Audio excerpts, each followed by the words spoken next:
بو به هفته جی برنامه آبور امی گشته که میدانی بین ناوا باجارن باشور کردستانه امی بپرسن به سیستم کرن و استاندارد کرن هاورده کرن اتومبیلان دی چوا باندورن ارینی لسر آبور باشور کردستانه و گرینید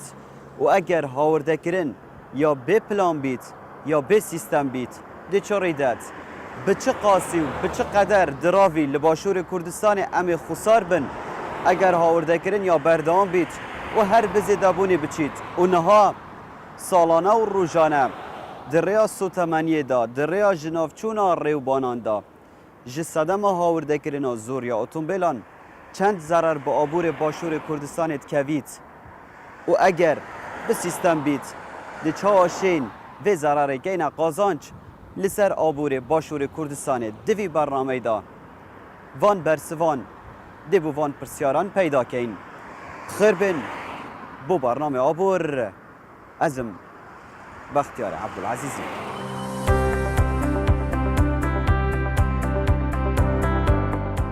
بو برنامه و هفتیه جپر سایه که امی دست پی بکن هاورده کرنا اتومبیلان کنگی بر بزیدبونی چوال باشور کردستانه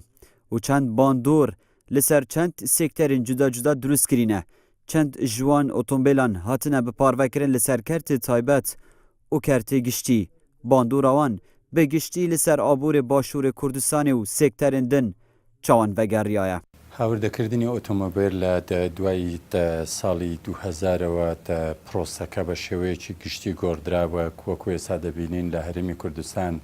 1,600,000 ئۆتۆمۆبیل هەیە کە بە فەرمی تۆمار کراون تەبی جگە لەو ئۆتۆمۆبیلانی کە ژمارەی جنوبیان هەیە و هەروەها جگە لەو مۆتۆرسیکلێتانی کە ئەسڵەن ژمارەیان بۆ تۆمار نەکردرا لە ڕاستیدا نزیکەی 50% ئەو ئۆتۆمۆبیلی تایبەتن و تەنها 30% ئۆتۆمۆبیلی بار هەڵگر و گشتینە کە ئەگەر بە شێوەیەکی ئابوووریانە لێکی بدەینەوە ئەم ژمارانە دەبوایە بۆ ئەو ئۆتۆمۆبیلانەی کە پێدەوترێتن ئۆتۆمۆبیلی باڵهەرگر و هەروەها مۆنتێج دەبوایە گەلێک زیاتر بانە لە ئۆتۆمۆبیلەکانی تایبەت.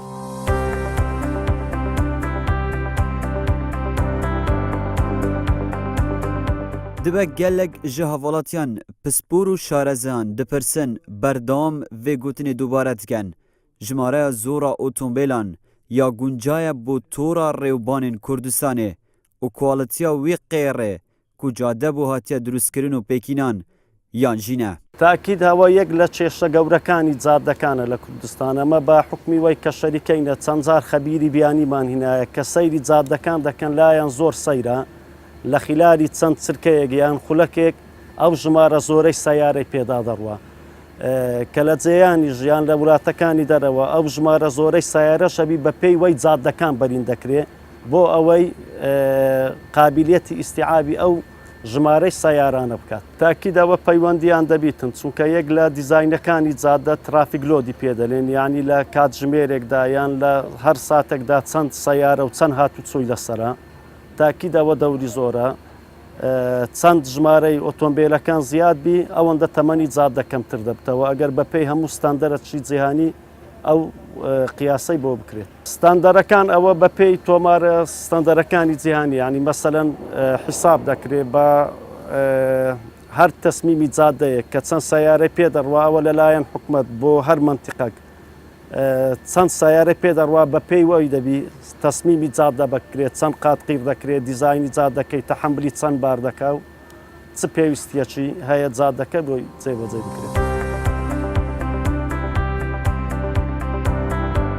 کام هندک زانیاریان لسر تیچویا اتومبیلن هاوردکری بو هرما کردستان بزانن. به تکرایی جماره اتومبیلان ما وکستاف آبور لسر 1,500,000 اتومبیلان تخمین کریه.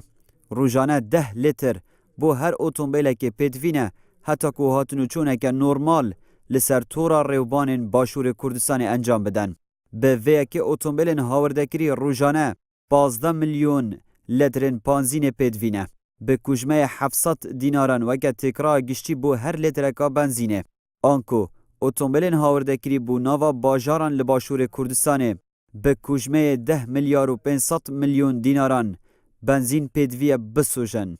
دماوی ایک سال دا 3 تریلیون و 843 میلیارد دیناران خرج دیکن جسر جمعی گشتی یه ساله. گودبه 3 میلیارد و 202 میلیون و 500 هزار دلار امریکی. اف کوجمه مزن یه دراوی یکو دهیتا سوتن روزانه دماوی یک سال دا دبه نزیکی 2 هنده بودجه و برانین لحرما کردستانه دماوی بودجه یک سال یا باشور کردستانه دا آنکو تکرایا 2 هنده بودجه و برانین لباشور کردستانه سالانه دریا ترومبیلان دا ام ددن سوتمنی و دوکل دهاویجن ناوا جینگه حتی که هاتنو چونا و کاروبارن روزانه با آوکه نورمال ببین سر لور پرسکدن دروز به پلانا حکومت چبویه جبو فرح کرنا تورا ریوبان کردستانه جبر کو بردام هاورده کرن نراوستیای و جماره بر بزوریت چن بوچی پلانا حکومت حتی نها بجه نهاتیه اگر پلانێک استاندارد هەبە. ئێمە وەکو لایەنی ئەندازیاری بۆ بواری ڕێگاوبان وەکو وەزارەتی ئاوادانکردن و نیشتەجێکردن ساڵانێکە پلانێکماندا نەبوو بۆ دروستکردنی ڕێگاوبانە سەرەکیەکانی هەرێمی کوردستان ناوی ماسەر پلانی ڕێگاوبانی هەرێمی کوردستان بوو. بە پێم ماسەر پلانە ئەگەر ئیمکانێتی دارایی هەبوایەوە قەیرانی دارایی ڕوونایە ساڵی 2030 نێوان هەموو شارە سەرەکیەکانی هەرێمی کوردستان و بەستنەوەی شارە سەرەکیەکانی هەرێمی کوردستان بە سنوورەکان چ سنوورەکانی عێراق بە یا سنوورەکانی دراوسێ بێ ئەکرا بە ڕێگەی دووسایدی گەورە کە بتوانێت ئەو قەبارە هاتوچۆیان ئەو ژمارە ئۆتۆمبیلانی کە لە ناو هەرێمی کوردستانە هەن و گوزەر ئەکەن تەحەمولی بکات. طبعاً ئەمەش وەکو بنەمایەکی زانستی پشتمان بۆ ئامارانە بەست بوو کە وەزارەتی ناوخۆیان بە ڕێبەرایەتی گشتی هاتوچۆ بە ئێمەیا بوو چەند ژمارەی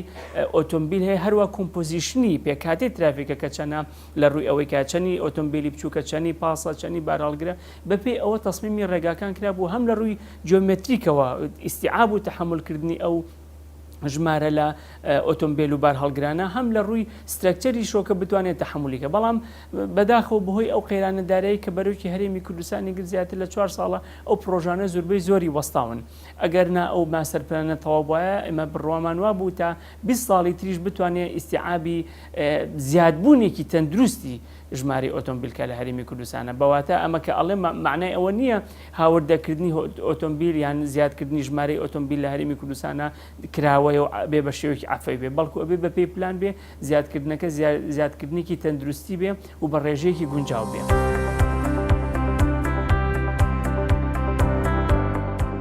زانیاری لەسەر هاوردەکردنا ئۆتۆمبیلان divî بەرنامە ئابووردا ئەمی هیرتر بچنە ناو. دێچووە ئۆتۆمبیلên هاوردەکری بۆ هەرێما کوردستانê ئەمێ لەسەر چەند بنەمایەکان تەخمینکەن û biparve bikin. Ji bilî kirîna ئۆتۆمبیلê bi ekserî pêdiviyên din bo ئۆتۆمبیلê weke ron, av û taye û heta dawiyê ji pêdiviyên din yên ئۆتۆمبیlan jî divê di gel wan bihêne hawrdekirin ku ev jî têçû kujmeyên gelekên mezin ji diravê abûrê Kurdistanê dibene dervey welatî. Têçûyên xirabbûn û kirîna yedeka ئۆتۆمبیlan bi berdewamî li taxên pêşesazî diraveke din ji abûrê başûrê Kurdistanê bizêr dike. Têçûyên çakkirina rêwbanan û ji navçûna wan û girankirina erkê hikûmetê di çakkirina tora rêwbanên başûrê Kurdistanê bi berdewamî erkeke din yê darayî li ser şanên hikûmetê zêde diket ji encamê giraniya ئۆتۆمبیlan û hejmara wan ya zor ya ku hatûçûnê rûjane li ser van cadeyan dikin. Ziyanên giyanî ji encamê rûdawên hatin û çûnê berdewam ber bi zêdebûnê diçin û bi taybet ji texa gencan gelek birîndar bin gelek jî dibine qurbanî û giyanî ji dest den ku ev jî dahat û abûrekê bihêzê her welatekî ye divê çavdan bû vî ser û samanê mirovî hebît. Metirsiya abûrî ya herî mezin ji encamê hawrdekirina ئۆتۆمبیlan bi giştîtir çend e û li ser çi ye? Ka em vê jî bizanin ji devgotina şareza û bisporan. مەترسیە ئابوووریەکان کۆبکەینەوە لەو تەحلیلێکە بەندە لە کتێبەکەی خۆمدا لە ژینگەی ئابووری هەرێمی کوردستاندا لە یەکێک لە لێکۆڵینەوەکاندا ئاماژەم پێوە کردووە. دەتوانین باس لە ناوچوونی هێزی کار بکەین کۆمەڵێک لەو ئۆتۆمۆبیلە کەرتە تایبەتانە تەنها و تەنها بۆ گەڕان و سوڕان دەبن و ئینتاجیان نابیتن بەرهەمیان نابیتن لە کاتی خاڵی دووەم لە کاتی دەعمکردن و بەداخەوە زۆرێک لە منداڵان بێ سەرپەرش دەبن بێت ئافرەتان بێت سەرپەرش دەبن و سازبوونی گرفتی کۆمەڵایەتی ڕوودەداتن و شەڕ و جێچەڵ ڕوودەدەن.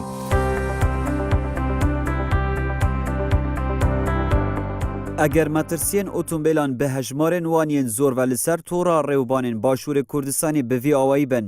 Bi nemayên zanistî û standardên cîhanî bo hawirdekirina ئۆتۆمبیlan divê çawa bin li Başûrê Kurdistanê. Heta ku wekû hemû welateke pêşkeftî hawirdekirin bi standard û zanistî be. Divê ئۆتۆمبیلên ku dihêne hawirdekirin li dîv pêdiviya welatî bin. Piştî encamdana vekolîneke hîr li ser rewşa navxweyiya welat. Didû divê li dîv rêje û jimareya danîştwan bin li ser erdê Başûrê Kurdistanê. An ku bi qeder hejmara akinciyên Başûrê Kurdistanê ئۆتۆمبیل bihêne hawirdekirin, belê bi sîstem. Li dîv şiyanên helgirtina rêwbanên welat divê trombêl bihêne hawirdekirin. Ne wek ku bibine cihê drûstkirina qerebalixekê û zerer û ziyanên mezin bi abûrê welatî bigihînin. Bi berçav wergirtina hîratiyan di markeyên taybet di ئۆتۆمبیlan da, di gel keş û hewa û coğrafiya Başûrê Kurdistanê divê biguncin. Heta ku zererê li jîngehê, li avê û lê sekterên din yên aborî yên Başûrê Kurdistanê neket. Ji binemayên din yên herî girîng ji bo bi zanistîkirina hawirdekirina ئۆتۆمبیlan, bi danana baca taybet li ser hindek ji curên ئۆتۆمبیlan ku kêmtirîn sûd û qazanç bo aborê Başûrê Kurdistanê heye. Heta ku qerebalixê li ser tora rêwbanan kêmtir bikin. Çi cure ئۆتۆمبیلek zêdetir ji hemû ئۆتۆمبیلên din ziyanê li aborê Başûrê Kurdistanê didin. Di rêyeke rastexû nerastexû da, bi taybet li ser tora rêwbanên Başûrê Kurdistanê ku bandorên mezin li ser têkçûna wan durust dikin. سەبەبی تێکچوونی جادەکان زۆرە بەخۆی مەسەلەی پرۆژەی دروستکردنی جادە وەک زنجیرێک وایە چەند هۆکارێکی هەیە. ئەوانەش هەمووی ڕەبتیەکە بەس بوونی ئەو بارە زۆرە و ئەو ترافیکە زۆرەی کە ئێستا کە هەیە 100% تەسیر دەکاتن لە عمری جادەکە و لە زوو تێکچوونی شەقامەکانی کوردستان بە شێوەی گشتی. زیاتر تومبێرە باڵهەرگرەکانە تا ڕاژەیەک کۆنتترۆل کراوە مەسەلەن لەبەر ئەو قەپانکردن و وەزنکردنەکانیان بەس دیسان 100% کۆنتترۆل نییە. دووەمینیان ئەو تەنکەرانەی بار هەڵگرن کە مەوادی ئەو تۆیان تێدایە لەگەر ڕژانیشیان ئەزیەت بەجادەکەتدا وەک نەفت و بەنزین و گاز و ئەوانە زیاترین مەترسیان لەسەر جادە هەیە. ئێمە توانین ئۆتۆمبیلەکان بکەین بە چەند پۆلینێکەوە بەڵام بۆ وەڵامی ئەم پرسیارەی تۆ ڕەنگە بن بیکەم بە دوو پۆلینەوە. پۆلینی یەکەمیان وەکو ژمارە و عەدەد کە ئەمە ئۆتۆمبیلی بچووکیش دەور ئەبینێ ڕۆڵی ئەبێ لە مەسائیلی جیۆمێتریک دیزاینە. ئایا بەرینی جادەکان ژمارەی لێنەکان تەحمولی ئەو کەمیە زۆرە ئەکەن کە ئۆتۆمبیل هەیە. بەڕاستی ئەمە لایەنێکە. لایەنی دووەمیان بار هەڵگرەکان خۆیان بۆ نمونەکە ئێمە باز لەواکرێن نزیکی 1,500,000 ئۆتۆمبیلی تۆمارکراو هەیە لە ناو سنووری هەرێمی کوردستانە. ئەمە بەپێی ئەو ئامارانەی لای ئێمە 125 ئۆتۆمبیلی بار هەڵگرە، یعنی کە ئەمە بەڕاستی پێکهاتەیەکی زۆر قورس و فەتیکە بۆ ڕێگاوبانەکان. لە کەم وڵاتی دنیا ئەبینی 125 ژمارە ئۆتۆمبیلەکانیان بار هەڵگری قورس بێکە. بار هەڵگری قورس ئەو جۆرە بار هەڵگرێ ئەنی ئەو جۆرە ئۆتۆمبیلێکە زیانی زۆر ترسناکی ئەبێ بۆ چینی قیرتاوکردن و چینەکانی ڕێگاوبان بە تایبەتی لە وەرزی گەرمایە ئەبێتە هۆی دروستبوونی ئاساری ئیتارادیان کە پێی ئەوترێ ڕەتین و ئەمە بە یەکێ لە خەلە لە هەرە گەورەکاندا ئەندێ لە هەرێمی کوردستان و لە ناوچەی شەرقی ئەوسەتا بەگشتی. مەترسیا ئابووری bi پرۆسەya hawردekirina ئۆتۆمبیلê eger bê plan be û berdewam bîbe em bi vî destûdarî hesabken li Başûrê Kurdistanê dê berdewam bît. Dê çiyek rûdet û dê çend bandor li ser aborê Başûrê Kurdistanê zivirin. Ev dîvçûna xwe di bername abor da bikene hindek ji xalên giring. Yek ji wan ji navçûna hêza karî ji ber ku rîdan gelek bihêsanî de duruzt bin. Zorbona rûdanên hatin û çûnê û birîndarbûnê û mirina hawilatiyan bi taybet hêza karkirina welatî ku dibêjne hêza gencan bê serpereştbûna zorek ji mindalan ji encamê rûdanên hatin û çûnê ku ev yek di kêşeyên komelatî di nava Başûrê Kurdistanê de zêde ket. Bi zêdebûna kêşeyên komelatî dê kêşeyên aborî jî zêde bin. Sûd wernegirtin ji her delî veyeka berevpêşçûna pêşesazî ya amêran û bizwêneran û otomobîlên xwemalî ku nahêne durustkirin ji ber ku hawirdekirin dê berdewam be bi têçûyên kêmtir an ku kertê pêşesazî jî em nikarin pêş bêxin eger hawirdekirin ya berdewam be. Çûna derve ya diravê Qurs ku ev yek ji metirsîtirîn xerciyatanin li her welatekî tihêne kirin ji ber ku her diraveke Qurs dema diçîte dervê welat vegeryana wî gelek bi zehmet e û gelek ji aborîna san dibêjin vegeryana wî diravî esteme. Bilindbûna têçûyên giştî li ser milên hikûmetê bû dubare çakkirina rêwbanan ji encamê pestana mezina hatinûçûna trombêlan eger hawirdekirin ya berdewam be. Cuda ji dabînkirina sotemeniyê û kêmbûna zev ya kiştûkalî û têkçûna jîngehê û avê û tendurustî û berbilavbûna nexweşiyan. Hebûna trafîkeke berdewam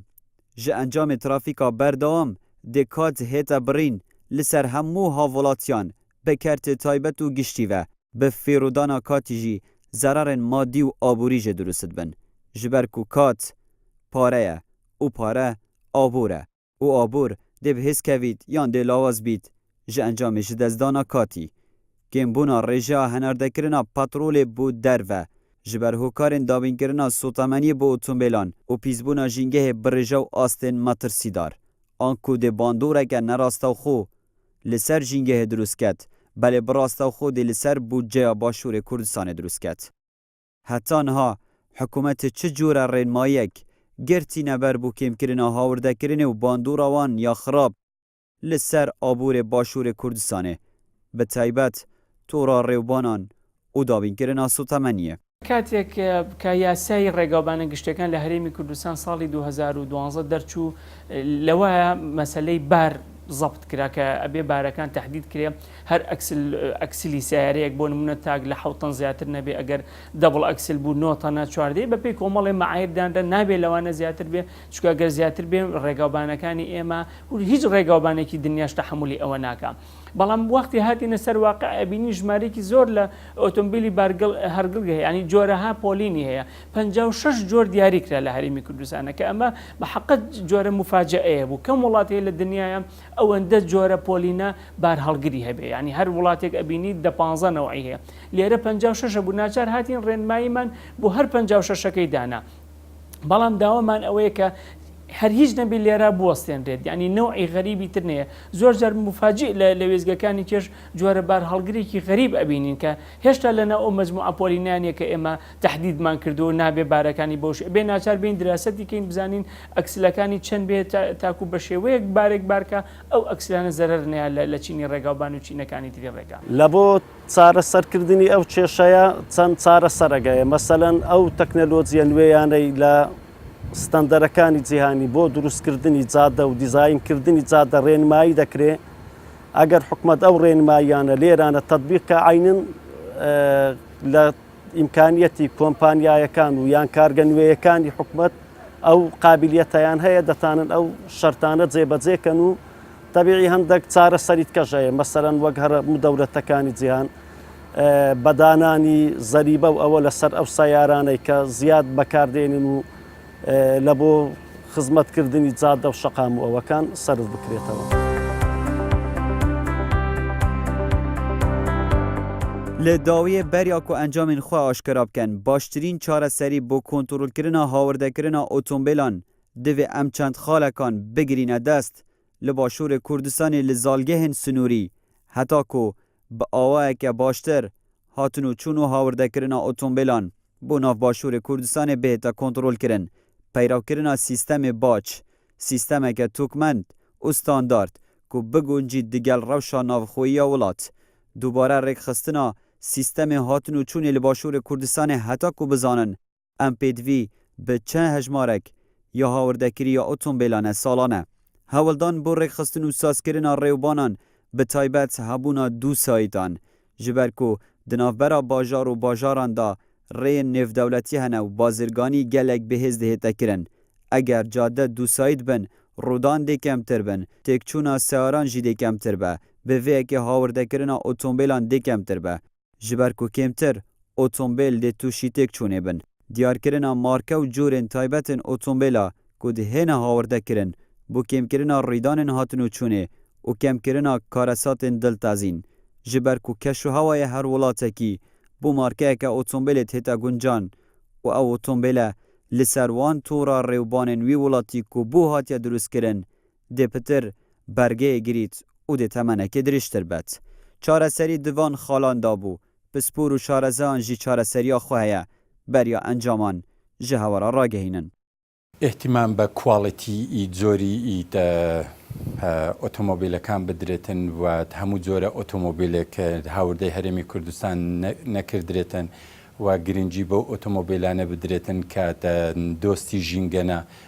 گرینجی با هاورده کردنی او اتومبیلانه بدرتن که کمترین بنزین و گاز بکارده هنن و هر وها دراوی چی ای قرسیان بو ناچی تا درەوە جگە لەمانەش دەتوانین ئەو کەسانی کە حەز دەکەن کە جۆرە ئۆتۆمۆبیلێکی تایبەت بێن هەرێمی کوردستان حکوومەتی هەرێمی کوردستان باجێکی زۆر زیاتر لە سەریاندا بنێتن تاوەی کە ئەگەر کەسێک ئارەزووی هەبوو تاوەی کە ئۆتۆمۆبیلێک بێنێتن شان بەشە هەروەکو لە وڵاتێکی ئیتە وڵاتە یەکگرتوەکانی ئەمریکا ئەم حاڵەتە پەیڕەو دەکردرێتن کەسێک کە بیوێتن توێتایەک داخل بکاتن دەبیات 200% ئۆتۆمۆبیلەکەی باج بداتن واتە ئەگەر بێت و ئۆتۆمۆبیلێکی توێتا بە 4x4 کات 6 پستن بیتن بە 6,000 دلار بیتن دەبیات 180,000 دلار پارە بداتن تاوەی کە داخلی بکاتن بۆ ئەم وڵاتە. ئەمە هەم دەبیتە داهاتێک بۆ هەرێمی کوردستان و هەمیش دەبیتە دەوەی کە هەموو کەسێک نەتوانیتن هەموو جۆرە ئۆتۆمۆبیلێک بینیتە هەرێمی کوردستان و ئەم ژینگەی هەرێمی کوردستان پاک بکردرێتەوە کە ئەم سیاسەتە بە ماوەی 4-5 ساڵ دەکردرێتن پەیڕەو بکردرێتن و هەروەها کار بکردرێتن بۆ ئەوەی کە ئەو ئۆتۆمۆبیلانی کە لە کار کەوتونە یان لە ڕەدەیان لە دۆستی ژینگەنی ناوە تەمەنی کارکردنیان بەسەر چووە بۆ ئەوەی کە کەپز بکردرێن و بکردرێنە ئاسنیت ئاسن و دووبارە بتاوێندرێنەوە هەوڵ بدرێتن کە ئەم ژمارەی ئەوانە پارەیەکی زیاتر و زەڕیبەیەکی کەمتریان لێوەربگیرێت.